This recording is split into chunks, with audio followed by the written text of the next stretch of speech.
तो हो जाएगा। जो बंद करो उल्टा सारा बोल दो, गरीब से बोलते रहते हैं। चलिए काजल जी हैं और बड़ा खुशी हुआ कि सुबह सुबह स्टूडियो में पहुंच गए हैं और फर्स्ट मुलाकात भैया से हुआ, गुरु जी से। उसके बाद एक काजल जी भी हैं यहाँ पर बैठे हुए हैं और हमारा आज का गाना का रिकॉर्डिंग हो रहा है होली का। और काजल जी हमारे गाने के बारे में कुछ आप लोगों से बोलना चाहते हैं तो बोलिए जी काजल जी। हेलो दोस्तों, नमस्कार। इनका गाना न्यू निकलने वाला है, इनको ज़्यादा से ज़्यादा सपोर्ट करना आप लोग।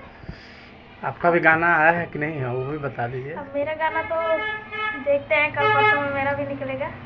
और ज़्यादा से ज़्यादा संकेत म्यूजिक वर्ल्ड पर जाके चैनल को सब्सक्राइब करें और देखें और एक सपोर्ट करें। आप लोगों से मैं बताना चाहता हूँ कि काजल जी का डिमांड आया था बिहार से, बिहार जाने के लिए काम मेरे पास कोई लोग फ़ोन किए थे आपका कि काजल जी बिहार जा सकते हैं काम करने के लिए, तो आप क्या कुछ कहिएगा? तो क्या बताएं, मॉडलिंग के लिए बोल रहे थे काम करने के लिए, तो बिहार